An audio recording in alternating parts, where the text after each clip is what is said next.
Hello friends, आप Mukesh Goyal. I hope कि आप बहुत अच्छे हैं। और फ्रेंड्स, आज हम जो बात करने वाले हैं वो अपनी जो कम्युनिकेशन है उसका कंप्लीट रिवीजन करेंगे। यानी कि जो संचार या संप्रेषण है उसका कंप्लीट कम्युनिकेशन रिवीजन चलेगा आज। तो बहुत आराम से सुनना है, बहुत इंपॉर्टेंट है। वैसे तो देखो, मैं आपको एक बात बताता हूँ, जब हम डिटेल्ड कोर्स करते हैं, है ना, जब डिटेल्ड कोर्स करते हैं तो लगभग ये मानो कम्युनिकेशन हम 6 घंटे के लगभग, है ना, 5 से 6 घंटे में होता है। 5 to 6 आवर्स में होता है, कई बार थोड़ा ज्यादा भी जब क्वेश्चंस प्रैक्टिस होती है तो हो जाता है। तो यहाँ लगभग आपको 1 घंटे के आसपास जो मैं बात करने वाला हूँ उसमें जो बहुत इंपॉर्टेंट चीजें हैं जो एग्जाम तक आपको लेके ही जानी है वो सारी बातें मैं आज डिस्कस करने वाला हूँ। तो बहुत शांति से सारी चीजों को सुनना है, ठीक है। चलो फ्रेंड्स, इससे पहले कि हम यूनिट के बारे में बात करें, आपको मैं एक इंफॉर्मेशन दे देता हूं कि आप अब तो जान चुके हैं कि अपनी वेबसाइट है www.swmg.in या फिर मोबाइल एप्लीकेशन SWMG के नाम से है। इस पे हम कंप्लीट पेपर इसी जून सेशन के लिए एक 10 की 10 यूनिट्स का क्रैश कोर्स लॉन्च किया हुआ है 599 के अंदर, ठीक है। और एक अभ्यास बैच है जिसपे 500 से ज्यादा PYQs हैं, 500 प्लस PYQs हैं, जिसको अच्छे से समझाया गया है अभ्यास बैच के नाम से। ये भी 599 में है। और कोई स्टूडेंट ये चाह रहा है कि मुझे अभ्यास भी यानी कि प्रैक्टिस भी अच्छे से हो जाए और थ्योरी भी हो जाए, तो कॉम्बो पैकेज है 999 में। अगर आप विलिंग हैं तो ज्वाइन कर सकते हैं। और दिसंबर के लिए यानी कि नेक्स्ट सेशन के लिए भी हमारा डिटेल्ड कोर्स लॉन्च है, उसको भी आप ज्वाइन कर सकते हो, ठीक है। और ऐसे ही अगर किसी का पेपर 2 इन्वायरमेंटल साइंस है, उसको 10 की 10 यूनिट्स के वीडियो लेक्चर्स मिलेंगे हमारी वेबसाइट www.swmg.in या मोबाइल एप्लीकेशन SWMG पे। और ऐसे ही पेपर 2 किसी का एजुकेशन है तो 1999 में अगर आप विलिंग हैं तो ज्वाइन कर सकते हो। ये जून सेशन के लिए है, ठीक है। चलो फ्रेंड्स, अब हम अपनी यूनिट कम्युनिकेशन के बारे में बात करते हैं। बहुत आराम से सारी चीजों को सुनना है, ठीक है। चलो, जैसे कम्युनिकेशन का मीनिंग क्या है और उसके कितने किस किस तरह के कम्युनिकेशन या टाइप्स है, क्या क्या करेक्टरिस्टिक्स होती है कम्युनिकेशन की, ये सारी बातें हमें करनी है, ठीक है। अगर देखो, आपको सिंपल भाषा में पूछे कि कम्युनिकेशन क्या है, तो संप्रेषण या संचार क्या है, तो बेसिक सी बात है कि शेयरिंग ऑफ इंफॉर्मेशन होती है, यानी कि सूचना का या कोई भी आइडिया, हमारे विचार हैं उनका आदान प्रदान ही तो कम्युनिकेशन यानी कि संप्रेषण या संचार होता है। जैसे आपको ये सीक्वेंस है, ये भी आपको याद रखना है कि एक सोर्स होता है, स्रोत होता है, जहां सोर्स जिसको बोलते हैं, जहां से मैसेज जाता है। उसके बाद इनकोडिंग होती है किसकी, मैसेज की। फिर चैनल के थ्रू जाता है और डीकोड होता है कहां पे, रिसीवर पे। तो ये सीक्वेंस है ना, ये याद रखना, SEMCDR, है ना। ये सीक्वेंस आपसे पूछ लेते हैं। जैसे क्या होता है, एक सेंडर या सोर्स होता है ना, सेंडर प्रेषक जिसको बोलते हैं। फिर जो मैसेज देना होता है इसकी इनकोडिंग होती है, फिर किसी चैनल के थ्रू वो जाता है और रिसीवर बेस पे डीकोड होता है, यानी कि जहां पे प्राप्त करता होता है उस पे डीकोड होता है, ठीक है ना। तो ये याद रखना, ये सीक्वेंस आपको कई बार पूछ लेते हैं कि which one is the right sequence of communication model. जो देते हैं हम बहुत सारे मॉडल्स की बात करते हैं, तो ये आपको ध्यान रखना है। और एक चीज और आप थोड़ा दिमाग में रखना कि जो इनकोडिंग होती है वो जब सेंडर मैसेज देता है तो वहां इनकोडिंग होगी, और डीकोडिंग हमेशा रिसीवर पे ही होगा, क्योंकि डीकोड कौन करेगा, रिसीवर करेगा। तो ये सीक्वेंस आपको याद रखना है फ्रेंड्स, ठीक है। चलो आगे मैं बात करूं, जैसे एक बात करते हैं, जैसे वन वे और टू वे कम्युनिकेशन की बात करते हैं, है ना। और मैं ये 2 स्टेप कम्युनिकेशन क्या होता है, 1 स्टेप कम्युनिकेशन होता है, ये भी बात करूं। पहले अगर मैं वन वे और टू वे कम्युनिकेशन की बात करूं तो वन वे कम्युनिकेशन क्या होगा, जहां पे फीडबैक नहीं है ना। वन वे कौन सा हो जाएगा, अगर वन वे और टू वे की भी बात करें तो वन वे कौन सा है, जहां पे फीडबैक नहीं है ना। एक दिशा में चलता है जो कम्युनिकेशन होता है। जैसे यूं मान लो, टीवी में हम कुछ चीजें देख रहे हैं, है ना, तो वन वे कम्युनिकेशन हो गया। और टू वे कम्युनिकेशन क्या होगा, जहां पे फीडबैक रहेगा, क्या रहेगा, फीडबैक रहेगा साथ में। और फीडबैक का काम क्या होता है, किसी भी कम्युनिकेशन को, किसी भी संप्रेषण को सुस्पष्ट बनाना। क्योंकि जब तक फीडबैक नहीं होगा, इफेक्टिव कम्युनिकेशन की श्रेणी में नहीं ले सकते हैं हम ज्यादा, क्योंकि हमें समझ नहीं आएगा कि आगे वालों को समझ आया है कि नहीं आया। तो फीडबैक का बहुत बड़ा रोल होता है, ठीक है। क्योंकि आपने उसको कुछ कहा और उसने कुछ बोला ही नहीं, तो आपको लगेगा उसको शायद सुना नहीं हो। हाँ ना, कुछ तो बोले जिससे हमें पता लगे कि हाँ चलो कम्युनिकेशन तो सही हो गया है, ठीक है।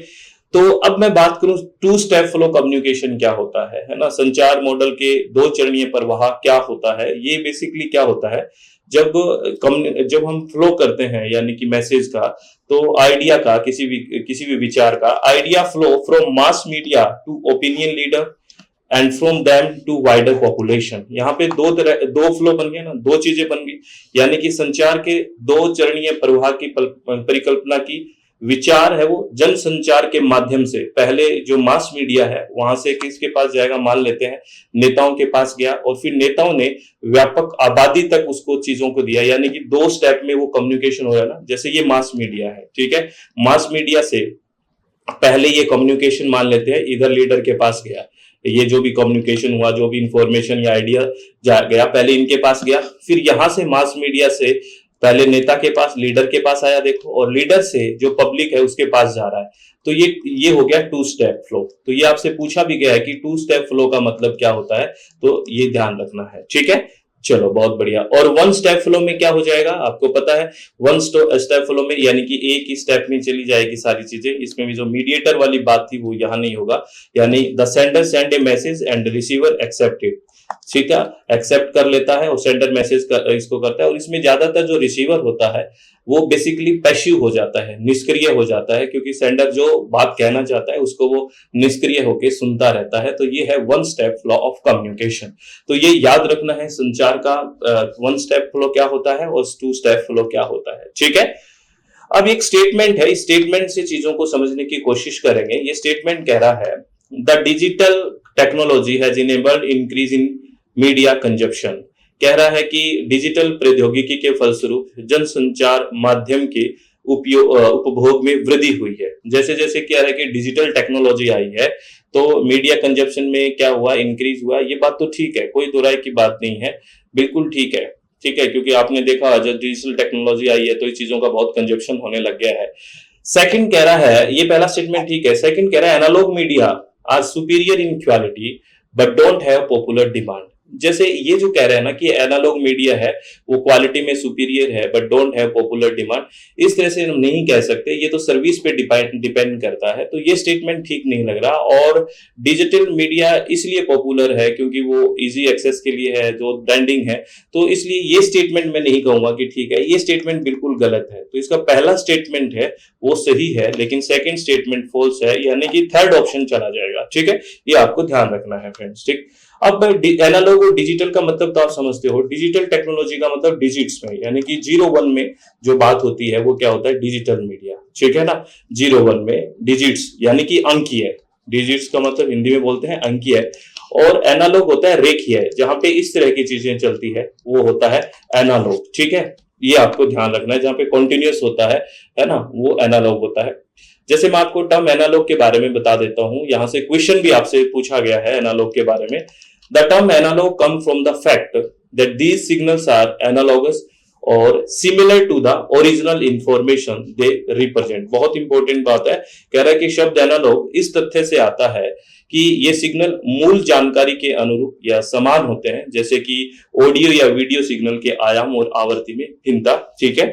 The use of analogue media predates digital media and includes various forms such as vinyl records, audio cassettes, VHS tapes, film deals and analog broadcast signals। जो एनालॉग मीडिया है आपको पता है वो डिजिटल मीडिया से बहुत पहले का है। और जो आप कैसेट्स वगैरह आती थी ना, जो भी कैसेट वगैरह आती थी या वीसीआर पे हम जो कैसेट देखते थे, ये सब क्या थी, ये एनालॉग था, ये आपको ध्यान रखना है। तो एनालॉग क्या है, रेखीय है, यानी कि यूं चलता है। ओरिजिनल जो चीज होती है जिसमें जो मैसेज आ रहा है ना, fact signal analogue similar to the original information, ये आपको ध्यान रखना है। बहुत इंपॉर्टेंट बात है, जो कैसेट्स वगैरह आती थी है ना, जो वीसीआर में हम बात सीडी वो वीसीआर देखते थे, वीसीआर में वीएचएस टेप डलती थी, वो सारी की सारी क्या है, एनालॉग की बात करते हैं, ठीक है, ये ध्यान रखना है आपको। एक ये क्वेश्चन है जहां पे दो स्टेटमेंट है। ये स्टेटमेंट पहला कह रहा है communication can be path to seek truth, यानी सत्य संप्रेषण सत्य जानने का मार्ग हो सकता है। बिल्कुल, बात करोगे तभी पता लगेगा कि ये सच बोल रहा है या झूठ बोल रहा है। Communication can also be used to suppress truth, ये भी बात ठीक है। संप्रेषण का उपयोग सत्य को दबाने के लिए भी किया जा सकता है, तो ये तो बिल्कुल सी बात है, कई लोग करते भी होंगे, है ना, ज्यादा सत्य को छुपाने के लिए। तो दोनों स्टेटमेंट है वो ट्रू है, इसमें कोई दोहराई की बात नहीं है, सिंपल सी क्वेश्चन है। अब टाइप्स ऑफ कम्युनिकेशन की बात करें, यहाँ आपको मैं थोड़ा सा क्लासिफिकेशन बता रहा हूँ कम्युनिकेशन का। डिफरेंट डिफरेंट तरह के क्लासिफिकेशन, डिफरेंट डिफरेंट बेसिस पे हम एक क्लासिफिकेशन करते हैं। तो सबसे पहले कह रहे हैं on the basis of relationship, यानी कि संबंध के आधार पे, जिससे संबंध के आधार पर, है ना, यानी जिससे आप कम्युनिकेशन कर रहे हो, जिससे आप संचार या संप्रेषण कर रहे हो, कम्युनिकेशन कर रहे हो, उसके साथ आपका संबंध कैसा है। अगर आप उसके साथ फॉर्मल है तो आप उसके पास फॉर्मल या औपचारिक कम्युनिकेशन करोगे, बिल्कुल। जो कम्युनिकेशन रिटर्न में होता है बेसिकली, जिसको हम एज ए प्रूफ रख सकते हैं, वो फॉर्मल कम्युनिकेशन होता है, जिसकी प्रॉपर एक स्ट्रक्चर होगी, रिजिड होगा, ज्यादा फ्लेक्सिबिलिटी नहीं होगी, वो एक फॉर्मल कम्युनिकेशन होता है। फॉर्मल कम्युनिकेशन के फायदे भी है, नुकसान भी है। फायदा ये है कि उसको एज ए प्रूफ आप रख सकते हो, ओरिजिनल मैसेज जाने की बहुत ज्यादा संभावनाएं रहती है, किसी तरह की डिस्टोर्टिंग नहीं होती, यानी कि मैसेज का विरूपण नहीं होता। लेकिन ये कई बार टाइम कंज्यूमिंग हो जाता है, क्योंकि रिजिड स्ट्रक्चर की तरफ जाना होता है। रिटर्न जो भी होता है वो बेसिकली फॉर्मल कम्युनिकेशन है, और इनफॉर्मल अनौपचारिक होता है ना। आपको कोई रिलेशन आपका जिसके साथ इनफॉर्मल कम्युनिकेशन है, बेसिकली इनफॉर्मल रिलेशन है, अनौपचारिक, जो आप ओरली बोल देते हो कुछ भी, है ना, जिसको ग्रेपवाइन भी बोलते हैं, बेसिकली इस कम्युनिकेशन को ग्रेपवाइन कम्युनिकेशन भी बोलते हैं, ठीक है। इसके फायदे और नुकसान है। फायदे ये है कि यहाँ पे टाइम कंज्यूमिंग नहीं है, जल्दी मैसेज आता है, कोई रिजिड स्ट्रक्चर नहीं है, एकदम से मैसेज चला जाएगा, ठीक है। लेकिन यहाँ पे आपको पता है मैसेज का विरूपण हो सकता है। आप किसी को पूछेगा, आगे मैसेज पहुंचते पहुंचते पता नहीं मैसेज क्या हो जाएगा, ये उसने ये कहा, इसने ये कहा, इसने ये कहा। आधी लड़ाई तो इसकी वजह से ही होती है ना, मैक्सिमम तो यही है। कम्युनिकेशन जीवन में ठीक हो जाएगी तो लड़ाइयां भी कम हो जाएगी। तो फॉर्मल और इनफॉर्मल कम्युनिकेशन का मतलब समझे आप, यानी यहाँ पे रिटर्न में होगा वो फॉर्मल होगा, और इनफॉर्मल होगा अनौपचारिक या ग्रेपवाइन।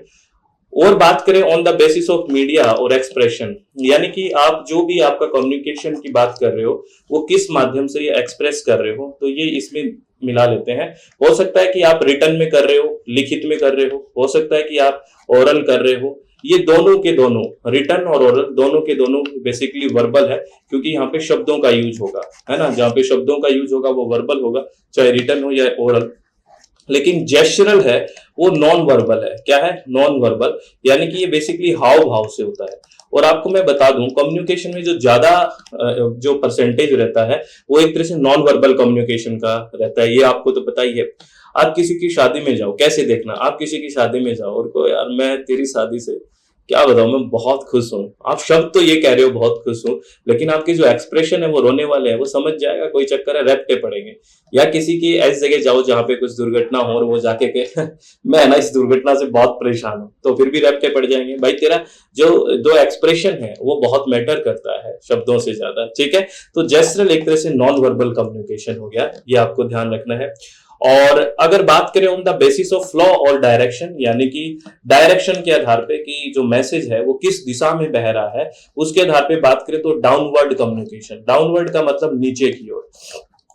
क्या है डाउनवर्ड का मतलब? नीचे की ओर, यानी कि आपका जो कम्युनिकेशन जिससे कर रहे हो वो ऊपर से आ रहा है और नीचे जा रहा है, ऊपर से आ रहा है नीचे जा रहा है। इट मींस सुपीरियर, जो आपकी पोजीशन में हायरार्की में जो सुपीरियर है, आपकी जो उसका लेवल है, जो जॉब में सुपीरियर है, और सबऑर्डिनेट के साथ इस पास मैसेज जा रहा है। सबऑर्डिनेट मतलब अधीनस्थ के साथ, जैसे कोई ऑर्डर जा रहा है, कोई ऑर्डर जारी करता है, तो वो डाउनवर्ड हो गया, यानी कि ऊपर से नीचे। अपवर्ड यानी कि नीचे से ऊपर की ओर जा रहा है, यानी जो सबऑर्डिनेट है, यानी अधीनस्थ जो है, सबऑर्डिनेट है, वो जो सुपीरियर है, अपना सुपीरियर है, उसको क्या करता है, कोई रिक्वेस्ट किया, किसी तरह की बात की, तो ये डाउनवर्ड अपवर्ड कम्युनिकेशन हो गया। इसके एग्जांपल्स आपसे पूछ लेते हैं, बहुत इंपॉर्टेंट है ये, ठीक है। हॉरिजॉन्टल का मतलब होता है क्षैतिज कम्युनिकेशन। क्षैतिज का मतलब होता है ये लाइन, है ना, यानी कि जो सेम लेवल पे आपस में बैठे हैं, है ना, उनको बोलेंगे हॉरिजॉन्टल। और डायगोनल कम्युनिकेशन का मतलब होता है विकिरण, यानी कि ये किसी भी डिपार्टमेंट से हो सकते हैं, किसी भी लेवल के आपस में हो सकते हैं। विकिरण यानी कि ये सीधी लाइन नहीं होता, एक विकिरण है, किसी भी लेवल के आपस में एक दूसरे से बात कर सकते हैं, तो ये हो गया डायगोनल कम्युनिकेशन। इस तरह के क्वेश्चन आपसे बहुत पूछे जाते हैं। मैं भी हॉरिजॉन्टल और डायगोनल के बारे में और भी बात करूंगा, ध्यान से सुनना। चलो बात करते हैं, जैसे हॉरिजॉन्टल को लेटरल या साइडवर्ड कम्युनिकेशन कहते हैं, है ना।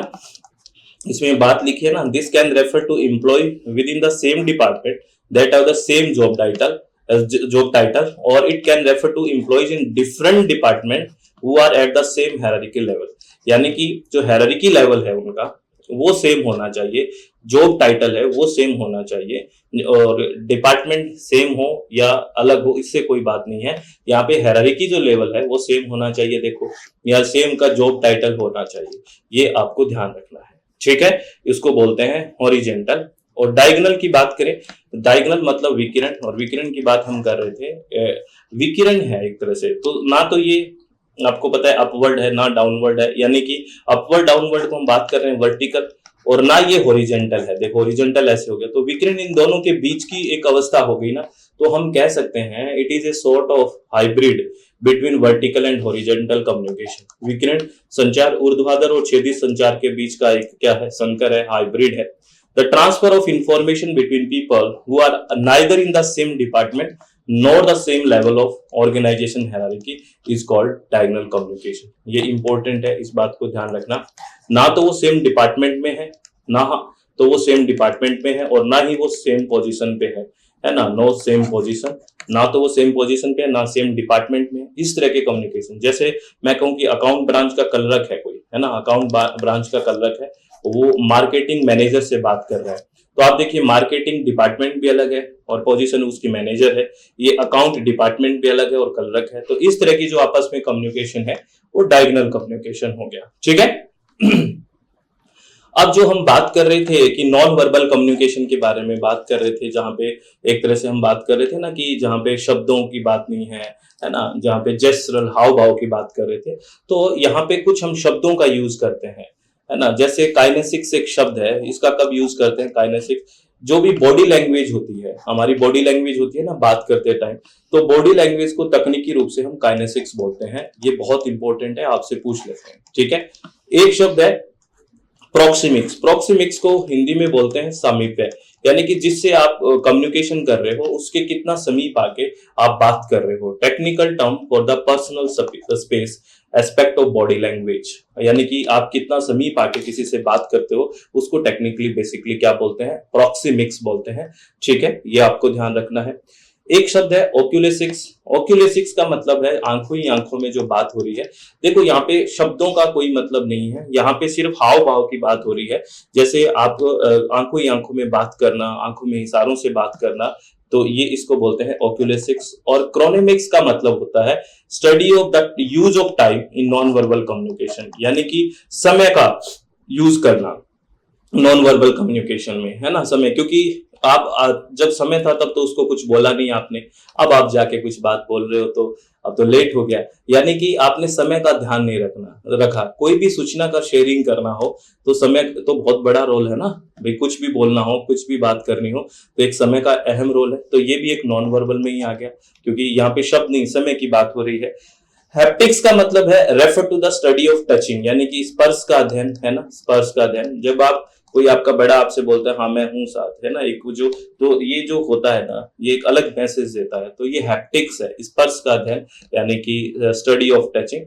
तो ये कुछ नॉन वर्बल के लिए यूज होने वाली टर्म्स है फ्रेंड्स, ये आपको ध्यान रखनी है। ठीक है, अब पैरालिंग्विस्टिक और पैरालैंग्वेज क्या है बेसिकली, है ना। जो पैरालिंग्विस्टिक है ये स्टडी ऑफ पैरालैंग्वेज है। पैरालिंग्विस्टिक क्या है, स्टडी ऑफ पैरालैंग्वेज। पैरालैंग्वेज का मतलब एक तरह से है परभाषिक, यानी कि भाषा के परे जाना। आप उसके भाषा पे बात ना करके भाषा से परे, जैसे मैं कई बार बोलता हूं, जैसे मैं आपको कहूंगा आपसे नाराज हुई नहीं, तो अब आप क्या कहोगे, आप मेरे शब्दों पे नहीं जाओगे, आप मेरे एक्सप्रेशन पे जाओगे, मेरे वॉइस के पिच पे जाओगे, स्पीड पे जाओगे, वॉल्यूम पे जाओगे कि नहीं नाराज तो है। तो इस तरह से ये जो चीज होती है दिस इज पैरालैंग्वेज, ये आपको ध्यान रखना है। तो ये भी एक नॉन वर्बल हो गया, क्योंकि आप शब्दों पे थोड़ी गए हो। ठीक है, अगर आप बात करें कि जब आप कम्युनिकेशन कर रहे हैं तो उसमें पार्टिसिपेशन करने वाले या पार्टिसिपेंट्स या भागीदार कितने हैं उसके बेसिस पे अगर बात करें, भागीदार कितने हैं, है ना। जैसे अगर आप इंट्रा पर्सनल कम्युनिकेशन की बात करते हैं, यानी कि आप खुद से ही आप बात कर रहे हो, खुद से ही, जैसे हम बात करते हैं ना, आप करते हो क्या अपने आप से बात, हाँ वही, है ना। जैसे कोई भी आइडिया निकालना हो, कोई भी विचार, कुछ भी सोचना हो, तो सेल्फ टॉक जो होती है, आप कई बार बैठे बैठे इमेजिनेशन भी करने लग जाते हो, ऐसा हो गया, ये हो गया, ये हो जाएगा, तो ये हो गया। तो इस तरह की जो बातें जो आपको सामने आंखों के आते हैं ना, विजुअलाइजेशन होता है बेसिकली, या किसी चीज को आप रिकॉल करने की कोशिश करते हो कि ऐसा हुआ, ये सब एक इंट्रा पर्सनल कम्युनिकेशन है, जब हम खुद से बात करते हैं, सेल्फ टॉक करते हैं तो ये होता है इंट्रापर्सनल कम्युनिकेशन। जैसे कोई भी चीज की हम प्लानिंग बना रहे होते हैं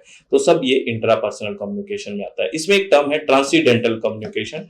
ट्रांसीडेंटल कम्युनिकेशन एक तरह से इंट्रापर्सनल कम्युनिकेशन ही है फ्रेंड्स।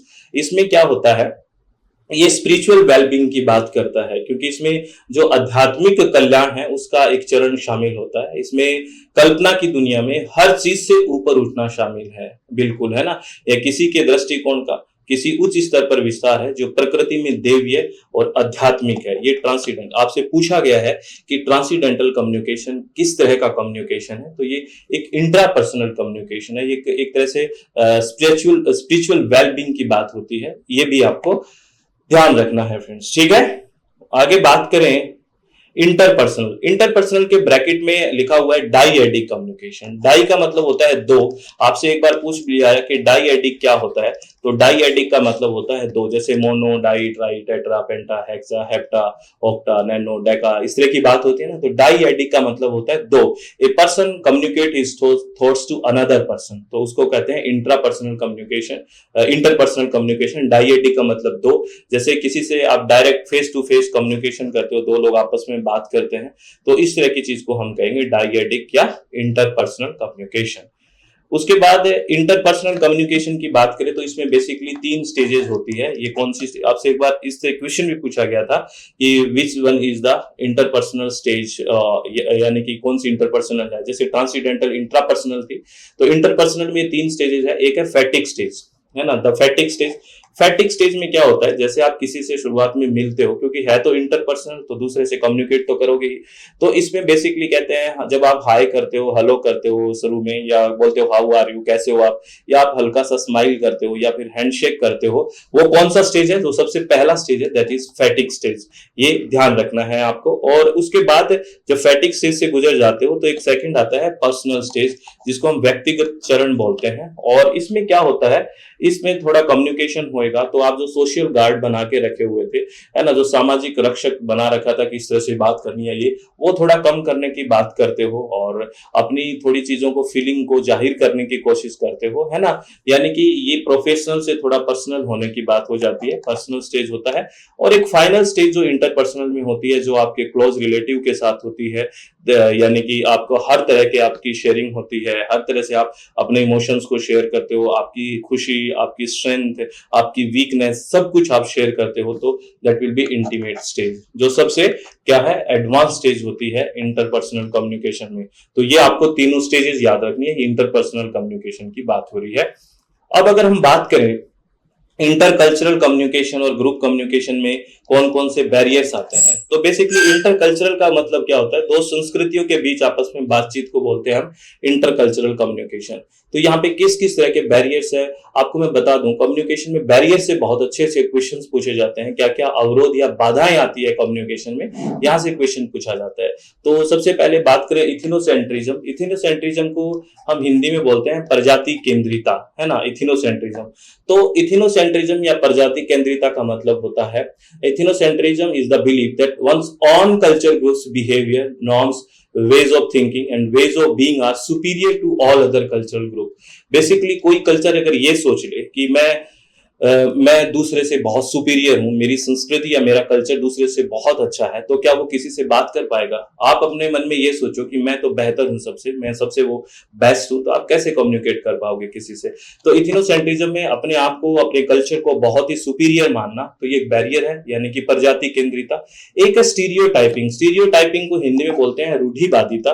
रूढ़िवादिता भी एक इंटरकल्चरल कम्युनिकेशन का एक बहुत बड़ा बैरियर है। यानी कि बेसिकली ये क्या होता है, किसी के बारे में एक रूढ़िवादिता बन गई है कि ये अच्छा है या ये बुरा है, तो उनके माइंड में परमानेंट हो चुका है कि अच्छा है, यही कल्चर अच्छा है, यही बुरा है, तो वो खुल के एक दूसरे से बात नहीं कर सकते। और आपको पता है एक बार जो स्टीरियोटाइपिंग हो जाती है तो उसको रिमूव करना इतना आसान नहीं है। स्टीरियोटाइपिंग भी एक क्या है, एक बैरियर है इंटरकल्चरल कम्युनिकेशन का। एक है प्रेजुडिस। प्रेजुडिस का मतलब होता है एक तरह से पक्षपात करना। Prejudice is the negative attitude. आपने किसी के प्रति एक नेगेटिव एटीट्यूड बना दिया है किसी भी कल्चर के प्रति, यानी कि ये नेगेटिव यानी कि नकारात्मक आपकी सोच है किसी कल्चर या ग्रुप के प्रति। आपका कोई खास एक्सपीरियंस नहीं है, आपको कुछ नहीं पता, लेकिन आपने बस एक ऐसा बोल लिया कि नेगेटिव है। हो सकता है आपको थोड़ा बहुत एक्सपीरियंस हो, उसके आधार पर भी आपने ऐसा सोचा है, तो वो प्रेजुडिस होता है। लेकिन इस तरह की अगर भावना है तो कहीं ना कहीं है तो हमारे कल्चर कम्युनिकेशन में बैरियर। एक है डिस्क्रिमिनेशन, यानी कि भेदभाव करना। एक तरह से discrimination is the overt actions one take to exclude, avoid और distance oneself from other group, यानी कि अन्य समूह से स्वयं को बाहर करने, बचने या दूर करने के लिए अधिकार है। मतलब कि डिस्क्रिमिनेट कर देना, भेदभाव कि ये तो हमारे लायक है ही नहीं, इस तरह की जो चीजें होती है बेसिकली ये क्या है, इंटरकल्चरल कम्युनिकेशन में बैरियर्स है। इनको ध्यान रखना है, ये बहुत इंपॉर्टेंट बातें हैं। उसके बाद फिजिकल बैरियर की बात कर लेते हैं कि फिजिकल बैरियर यानी कि भौतिक बाधाएं कौन कौन सी होती है। तो देखो आपको पता है कम्युनिकेशन टू वे प्रोसेस है, अगर इफेक्टिव कम्युनिकेशन हो तो बेसिकली तो फिजिकल बैरियर में डिस्टेंस है, वो एक फिजिकल बैरियर है। अगर कम्युनिकेशन में नॉइज है ना, या फिर कोई इन्वायरमेंटल फैक्टर्स है, ये सारे फिजिकल बैरियर है। आपसे पूछ लेते हैं कि which are the physical barrier in the communication. तो डिस्टेंस, दूरी की वजह से कम्युनिकेशन में डिस्टर्बेंस आ रहा है, या फिर नॉइज, जैसे बात करें कर करके आवाज आती है तो वो भी इरिटेशन, आज ही तो बात की आज ही कर हो रही है, फेंक दो फोन को, ठीक है। बहुत फोन तोड़े हैं मैंने सर, वो आपने दूसरे रीजन से तोड़े हैं, कर करके आवाज नहीं, वो और कर करके आवाज। और इन्वायरमेंटल फैक्टर्स, ये सब क्या है, फिजिकल बैरियर्स है, ठीक है। और सिमेंटिक और लैंग्वेज बैरियर्स क्या है बेसिकली, ये होता है, आपसे सीधा पूछ लेते हैं कि सिमेंटिक बैरियर क्या होता है, तो ये भाषा संबंधी बैरियर होता है, यानी कि जहां पे शब्दों को, भारी भरकम शब्दों पे या फिर इस तरह की लैंग्वेज बोलना जो आपको समझ नहीं आए, और आपको पता है कहीं पे शब्दों का मतलब कुछ होता है, कहीं पे शब्दों का मतलब कुछ हो सकता है, तो इस तरह का जो लैंग्वेज संबंधी बैरियर होता है वो सिमेंटिक बैरियर होता है। आपसे एक बार एक स्टेट पीसीएस में, शायद राजस्थान पब्लिक सर्विस कमीशन में भी पूछा गया था कि सिमेंटिक बैरियर क्या होता है, तो ये बेसिकली लैंग्वेज संबंधी या भाषा संबंधी जो बैरियर होता है, जैसे उसको बोलते हैं, ठीक है। ये आपको ध्यान रखना है। साइकोलॉजिकल बैरियर भी होता है ना, जैसे मनोवैज्ञानिक बाधाएं होती है, जैसे आप किसी पे ट्रस्ट नहीं करते, एक साइकोलॉजिकल बैरियर है। कुछ लोगों का शक करने का वो जो रहता है ना, तो वो एक कैसा है, एक साइकोलॉजिकल बैरियर है। या फिर प्री मैच्योर इवेल्युएशन कर लेना, ये बहुत बड़ी बात है। आप आगे वाले को पूरा सुनते नहीं हो, समय से पहले ही मूल्यांकन कर लेते हो, इसलिए लड़ाई एक बहुत बड़ा कारण है ये। अगर इस कम्युनिकेशन को एग्जाम के साथ साथ लाइफ में भी इंप्लीमेंट कर लो कि मुझे इस तरह से नहीं करना है, तो शायद आधी चीजें ठीक हो जाएगी। देखो एग्जाम नेट जेआरएफ ठीक है, वो आपके एग्जाम को क्लियर के साथ साथ ये इसलिए भी पढ़ाई जाती है कि चीजें आप इंप्लीमेंट भी तो करो, अप्लाई भी करो। तो प्री मैच्योर इवेल्युएशन आप कर लेते हो, समय पहले मूल्यांकन कर लेते हो, यानी कि आप किसी को पूरा अच्छे से सुनते नहीं हो और आप पहले से इवेल्युएट या मूल्यांकन करते हो, तो झगड़ा होना निश्चित है, इसमें कोई दोहराई की बात नहीं है, क्योंकि या फिर आपने दिमाग में पहले से ही बना लिया ये गलत है। तो इस तरह के साइकोलॉजिकल बैरियर्स होते हैं, मनोवैज्ञानिक बाधाएं हैं, ठीक है। जैसे एक क्वेश्चन आपसे पूछा गया, identify the correct sequence of barriers to effective communication, प्रभावी संचार में बाधाओं के सही क्रम की पहचान कीजिए। देखो आपसे मैं एक बात और बताता हूं, यहाँ पे आपसे प्रभावी संचार के बारे में या इफेक्टिव कम्युनिकेशन के बारे में बहुत सारे क्वेश्चन पूछे जाते हैं कि which one was the effective communication, या इफेक्टिव कम्युनिकेशन या प्रभावशाली संचार की क्या क्या विशेषताएं हैं। तो मैं आपको बता दूं, जो सारी विशेषताएं हमने, जैसे डिस्ट्रस्ट की जगह ट्रस्ट कर दिया, बैरियर्स हटा देंगे, जितनी भी बाधाएं हैं कम्युनिकेशन में अगर वो हटा देंगे तो सीधी सी बात है वो कम्युनिकेशन इफेक्टिव हो जाएगा, जो पॉजिटिव फीडबैक आ जाएगा तो इफेक्टिव कम्युनिकेशन। तो ये सारी चीजें हैं। लेकिन यहां पूछा है कि आप कोई भी इफेक्टिव कम्युनिकेशन या प्रभावी संचार करना चाहते हैं, तो ये तो बाधाएं तो हैं, फिजिकल बैरियर्स भी आते हैं, परसेप्चुअल यानी कि अवधारणा के रूप में बाधा आती है, इमोशनल भी बाधाएं आती है, कल्चरल भी बाधाएं आती है, सिमेंटिक भी आती है। लेकिन आपको ये पूछा है, इसका सीक्वेंस पूछा है करेक्ट, कि पहले कौन सी आएगी, उसके बाद कौन सी आएगी, उसके बाद कौन सी आएगी। तो मैं आपको बता दूं, सबसे पहले देखो जो आपको डिस्टर्ब करता है कम्युनिकेशन में, आपका फिजिकल कम्युनिकेशन, बेसिकली जो आपका कितनी दूरी है, डिस्टर्बेंस है, नॉइज वगैरह नहीं है। उसके बाद आप किसी की परसेप्शन बनाते हो, किसी के प्रति धारणा बनाते हो, क्योंकि वो धारणा आपके बहुत झलकेगी, वो एक हो गया। एक फिर आता है आपके इमोशंस कैसे हैं उसके प्रति, फिर बात होती है उस कल्चर की, उस संस्कृति की जिसमें आप बात कर रहे हैं, फिर आती है भाषा। तो कहने का मतलब ये सीक्वेंस ही है ABCDE। तो बहुत अच्छा क्वेश्चन है, बहुत समझने वाला क्वेश्चन है और बहुत इंपॉर्टेंट क्वेश्चन है, ठीक है। तो आप जैसे आपको मैं बता दूं, जो कम्युनिकेशन बैरियर है वहां से बहुत सारे क्वेश्चंस आते हैं, ठीक है।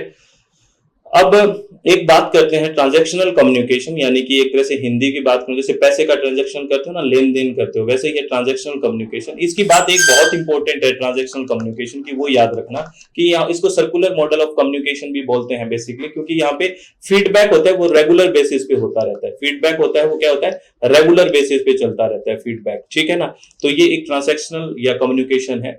The model is mostly use for interpersonal communication. जब इंटरपर्सनल कम्युनिकेशन होगा तभी ये मॉडल यूज होगा basically.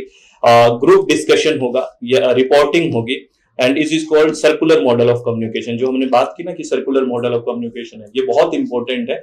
In this model of communication where all persons are engage in sending, यानी कि सारे के सारे पर्सन होते हैं वो इंटरेक्ट करेंगे, फीडबैक चलेगा, तो इनकोडिंग भी होगी, रिसीविंग होगी, डिकोडिंग भी होगी, मैसेज साइमल्टेनियसली एक दूसरे के पास आते जाते रहेंगे। The sender and receiver each take the turn to send receive message, और इसमें यानी बात एक इसमें कंटिन्यूस प्रोसेस में फीडबैक चलता रहता है। तो ये ट्रांजैक्शनल कम्युनिकेशन मॉडल, इसको सर्कुलर मॉडल ऑफ कम्युनिकेशन भी कहते हैं। बहुत इंपॉर्टेंट बातें हैं ये, ध्यान रखना फ्रेंड्स, ठीक है। अलग अलग घुमा फिरा के क्वेश्चन यहां से पूछ लेते हैं, ठीक है। अब ये दो स्टेटमेंट्स हैं, इन स्टेटमेंट्स के बारे में देखना क्या कह रहा है। पहला statement, language and other symbolic means of communication are surely social product. भाषा और संचार के अन्य प्रतीकात्मक साधन निश्चित रूप से सामाजिक उत्पाद है। आप किस तरह की भाषा यूज कर रहे हो, किस तरह के सिंबल यूज कर रहे हो, वो आपका सोशल प्रोडक्ट है, बिल्कुल समाज से देख के चीजें होती है। ये तो बिल्कुल सही बात है, इसमें कोई दो राय नहीं है। सेकंड स्टेटमेंट कह रहा है communication media always provide feel good factor. ऐसा फिर क्या हुआ, कह रहा है कम्युनिकेशन मीडिया है वो हमेशा आपको फील गुड फैक्टर प्रदान करेगी। कोई जरूरी थोड़ी है, उसको तो सूचना दिखाना है, आप फील गुड करो या ना करो। तो ये स्टेटमेंट गलत हो गया। तो स्टेटमेंट पहला सही है, सेकंड है वो फॉल्स है, यानी कि थर्ड ऑप्शन हो गया वो राइट ऑप्शन हो गया। इसको आपको ध्यान रखना है। आगे अगर बात करें, देखो मैं आपको बता दूं, अकॉर्डिंग टू टाइम, समय के अकॉर्डिंग अगर हमें बात करें, बहुत सारे मॉडल्स की बात करते हैं कम्युनिकेशन में, लिगास मॉडल की बात, बहुत सारे मॉडल्स हैं, ठीक है ना। शैनन वीवर का मॉडल, ये मॉडल, वो मॉडल, तो वो हम डिटेल्ड कोर्स में करते हैं। लेकिन यहां से मैं आपको एक बात बता दूं, सबसे पहले जो मॉडल आया कम्युनिकेशन का, जो परसुएसिव कम्युनिकेशन मॉडल जिसको बोलते हैं, है ना, जो बेसिस है परसुएसिव कम्युनिकेशन मॉडल।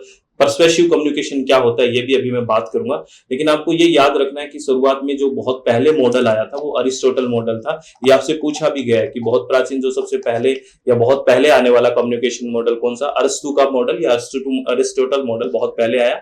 ये परसुएसिव कम्युनिकेशन पे आया। परसुएसिव कम्युनिकेशन बेसिकली क्या होता है, यानी कि एक तरह से जब जो मार्केटिंग करते हैं, है ना, वो आपको ऐसे करते हैं ना, मतलब आप ये चीज लेनी ही पड़ेगी, इस तरह से आपको चीज मनवाने की बात करना, आपको दिमाग को उस तरह से कर देना, ये परसुएसिव कम्युनिकेशन है। डिटेल में लिखा भी हुआ है, बात करेंगे। और इन्होंने, अरिस्टोटल ने जैसे अपने मॉडल में जो शुरुआत में आया है उसमें तीन चीजों को माना कि एक स्पीकर होता है, एक सब्जेक्ट यानी कि किस बारे में हम बात कर रहे हैं, और एक सुनने वाली ऑडियंस होती है। ये तीन चीजें होती है, स्पीकर, सब्जेक्ट और ऑडियंस, ठीक है। ये इन्होंने बात की है ना, स्पीकर, सब्जेक्ट और ऑडियंस, सब शुरुआत में ये बात हुई, ठीक है। ये आपको ध्यान रखना है। ये अरिस्टो का मॉडल है। मैं सारे मॉडल्स यहाँ नहीं पढ़ा रहा हूँ फ्रेंड्स, क्योंकि बहुत ज्यादा हो जाता है, बहुत लंबा वीडियो बन जाएगा, लेकिन वो डिटेल में हम बात करते हैं तब सारे मॉडल्स की बात करते हैं। अब मैं आपको परसुएसिव कम्युनिकेशन के बारे में बता दूं, जो हम बात कर रहे थे, यानी इसको हिंदी में बोलते हैं प्रेरक संचार। Is any message that is intend to shape in reinforce or change the response, यानी कि प्रेरक संचार कोई भी संदेश है जिसका उद्देश्य प्रतिक्रियाओं को आकार देना, सुदृढ़ करना और बदलना है। बेसिकली जो आपके रिस्पॉन्स है उसको चेंज करने की कोशिश की जाती है कि आप मान जाओ। जैसे एक सेल्स पिच होती है, जैसे कोई सेल्स पर्सन होता है, आपने देखा होगा, वो बेसिकली ये कोशिश करता है कि आप उसकी बात मान लो, ये प्रोडक्ट ले लो, ये प्रोडक्ट नहीं लिया तो बड़ी दिक्कत हो जाएगी। तो इस तरह का जो कम्युनिकेशन होता है वो कौन सा कम्युनिकेशन होता है, परसुएसिव कम्युनिकेशन होता है, ठीक है। ये बात आपको ध्यान रखनी है फ्रेंड्स, ठीक। आगे बात करें फ्रेंड्स, कुछ जैसे कुछ कम्युनिकेशन में, इसमें बात कम्युनिकेशन में जैसे सेल्स की बात कर रहे थे, तो कुछ यहाँ पे शब्द है, इथोस, पैथोस और लोगोस, इनका क्या मतलब है ये भी इंपॉर्टेंट है, यहाँ से भी क्वेश्चन पूछते हैं फ्रेंड्स। इथोस का मतलब होता है एथिक्स, है ना। जब आप कम्युनिकेशन करते हो तो एथिक्स यानी कि नैतिकता का ध्यान रखने की बात है, और किस तरह से मैनिपुलेट की जाती है चीजें, वो सब बात करें। जैसे आप एडवर्टाइजमेंट वगैरह देखते हो तो आपने देखा होगा कि किसी सेलिब्रिटी से किया जाता है। क्यों करवाते हैं सेलिब्रिटी से? कि आपकी उसके ऊपर क्रेडिबिलिटी बने। कुछ इमोशंस को शामिल किया जाता है 30 सेकंड्स में, इतने प्रोडक्ट को लेके इमोशन शामिल कर जाते हैं बच्चों को दिखा के, या इस तरह से अपने कुछ लव सॉन्ग चला के, या इस तरह की ये प्रोडक्ट है ना। तो इमोशंस को शामिल, और फिर साथ ही कुछ लॉजिक को शामिल कर देते हैं कि इतने लोगों ने यूज किया, ये हुआ, अब आपने।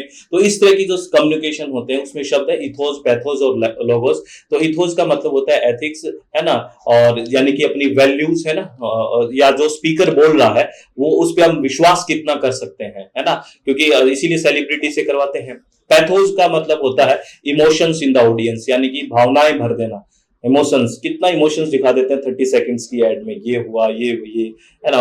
जैसे समझते हो। लॉगोस का मतलब क्या होता है? जहां पे आप लॉजिक दिखाते हो, ठीक है ना, कि इतने लोगों ने यूज किया तो ये इफेक्ट पड़ा, अब आप लोग इसे कैसे मानते हैं। तो ये सारी चीजें हैं, इथोस, पैथोस और लॉगोस। यहां से भी आपसे क्वेश्चन पूछ लेते हैं। तो पैथोस आपने, मैंने कहा था, a persuasive technique that try to convince an audience through emotions. Pathos में इमोशंस के थ्रू किसी को, है ना, आप कन्विंस करने की कोशिश करते हो। जैसे आपको कोई क्यूट एनिमल दिखा दिया, है ना, किसी तरह की एक फैमिली दिखा दी, लव स्टोरी दिखा दी, इस तरह से होता है पैथोस। और एक बैंडवैगन एडवर्टाइजमेंट भी इसको ही बोलते हैं। बेसिकली क्या होता है, bandwagon advertisement is commonly categorised under pathos advertisement example. क्योंकि इसमें क्या होता है, it creates an impression that using certain product will put you in the winning team. यानी कि इस प्रोडक्ट का यूज करोगे तो आप इस तरह से विनिंग में रहोगे। जैसे आपने कहा कि एक्स नाम का कोई शैम्पू है, उसने 15 करोड़ महिलाओं में इस पे भरोसा किया और आपने किया कि नहीं। तो ये एक तरह से बैंडवैगन एडवर्टाइजमेंट है कि सब लोगों ने किया, आपने किया क्या, ये ठीक है। तो ये किस में आता है? ये बेसिकली पैथोस में ही आता है। ये भी आपको ध्यान रखना है, ये इंपॉर्टेंट टर्म्स है। और लोगोस में आपको मैंने बता दिया कि आप तरक की अपील, लॉजिक देना उसके बाद के पीछे की ये है, लॉजिकल अपील करना, है ना। Include the statistics, facts use करना, चार्ट यूज करना, ग्राफ यूज करना, ये सारी लोगोस में आएगी। और ये सारी बातें, ये लगभग ज्यादा तो नहीं, अपन 1 घंटे से पहले 40-45 मिनट में लगभग सारी चीजें कम्युनिकेशन की कोशिश की है। और ये बहुत इंपॉर्टेंट चीजें हैं फ्रेंड्स। और मैं एक बार फिर बता देता हूँ कि डिटेल्स में हम बहुत ज्यादा टाइम लेने की कोशिश करते हैं, क्योंकि डिटेल में हम 5 से 6 घंटे में कम्युनिकेशन पढ़ते हैं। लेकिन जितना ये एग्जाम के लिए जो लास्ट टाइम एक रिवीजन लेना होता है, उसके लिए बहुत बेहतर है। इसको आप 2-3 बार देखें और कीवर्ड्स को नोट करें। आपको मैं बता देता हूं कि अपनी एक वेबसाइट आपको पता है www.swmg.in, और मोबाइल एप्लीकेशन है SWMG। इस पे अभी इस एग्जाम के लिए क्रैश कोर्स लॉन्च किया हुआ है 599 में, जिसमें कंप्लीट थ्योरी है, और एक अभ्यास बैच जिसमें 500 से ज्यादा PYQs है, वो भी 599 में है। अगर आप दोनों ज्वाइन करना चाहते हो कि मेरी थ्योरी प्लस अभ्यास दोनों हो जाए, तो 999 में है। और दिसंबर के लिए डिटेल्ड कोर्स में आप अभी भी ज्वाइन कर सकते हो। आपको 10 की 10 यूनिट्स एक साथ रिकॉर्डेड भी मिल जाएगी, और जब अपना एग्जाम के बाद लाइव सेशन स्टार्ट होगा तब भी आपको पूरा का पूरा शामिल रहोगे। तो आप विलिंग है तो अभी से भी ज्वाइन कर सकते हो। और अगर पेपर 2 आपका इन्वायरमेंट साइंस है या पेपर 2 एजुकेशन है, तो हमारी वही वेबसाइट www.swmg.in या मोबाइल एप्लीकेशन SWMG पे जाके ज्वाइन कर सकते हो। EVS का 1999 में आपको पूरा कोर्स यहाँ पे वीडियो लेक्चर्स 10 की 10 यूनिट्स एक साथ मिल जाएगी, आप उसको रिवाइज कर सकते हो। ऐसे ही पेपर 2 एजुकेशन 1999 में आपको मिल जाएगा। अगर आप ज्वाइन करना चाहते हैं तो आप ज्वाइन कर सकते हैं। तो फ्रेंड्स, ये सब चीजें आपको ध्यान रखनी है। और एक बात आपको पक्का ध्यान रखनी है कि अपना चित्त आप हमेशा शांत रखें, किसी भी तरह की जल्दबाजी ना करें, बिल्कुल रिलैक्स रहें, आराम से चीजों को करने की कोशिश करें, जल्दबाजी ना करें। एग्जाम में अपने आप को रिलैक्स रखने की कोशिश करें। जब भी डिप्रेशन की चीज हो तो इस शब्द को याद कर लेना, इस लाइन को याद करना कि हमने बोला था चित्त शांत रखना है, बी काम। आराम से सब कुछ हो जाएगा, बिल्कुल रिलैक्स होकर करना है। ऑल द वेरी बेस्ट, बहुत बहुत धन्यवाद। Thank you, thanks a lot friends.